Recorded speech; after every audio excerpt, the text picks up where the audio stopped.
The gospel reading alone from this Sunday's readings has so much that we can talk about, but just to make two major points that are incredibly helpful. For one, there's so much question over the brothers of Jesus, and we hear those referenced, James and Joseph and Simon and Judas, and they're called the brothers of Jesus. But what's interesting is that after they're called the brothers, Jesus himself references those who have gathered as his kin.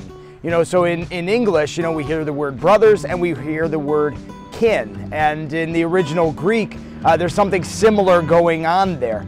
The word brothers is used, as is the word for cousins or relatives, and so there's a distinction. But even the word brothers could be used for blood relatives or cousins or something similar. So it doesn't mean that they're actual blood brothers of Jesus. And the interesting thing is, if you fast forward to the foot of the cross, two of those same people, James and Joseph, are referenced as the sons of another Mary, right? So James and Joseph are called the sons of Mary, the wife of Clopas.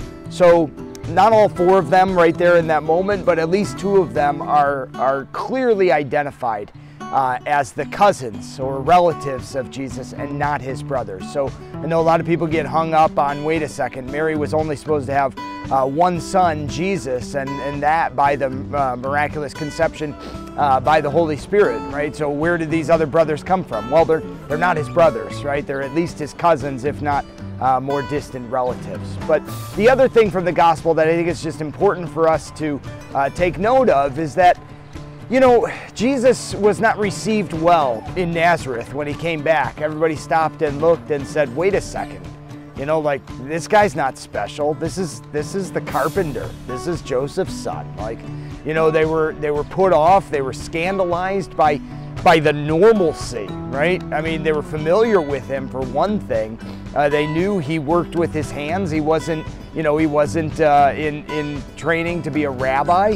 Or even anything like that. So coming back and speaking with such authority, they're kind of like, who does he think he is?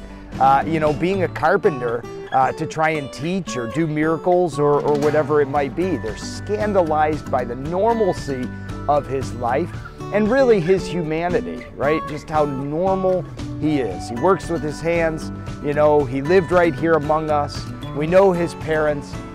They're scandalized by his humanity.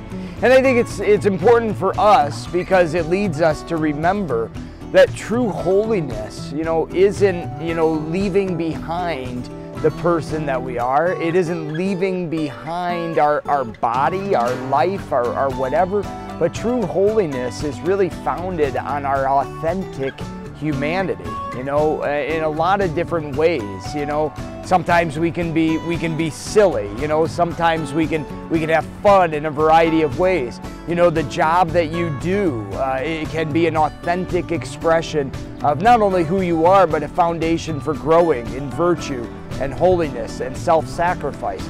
Silly example, but I think about a lot of times on my day away when I disappear from the parish, one of the things that I like to do is go do some recreational yard work, right? Go help out my parents in this way or that, do some work with what? With my body, and so often, those are moments that I'll feel particularly close to God, using the gift that he has given in the body.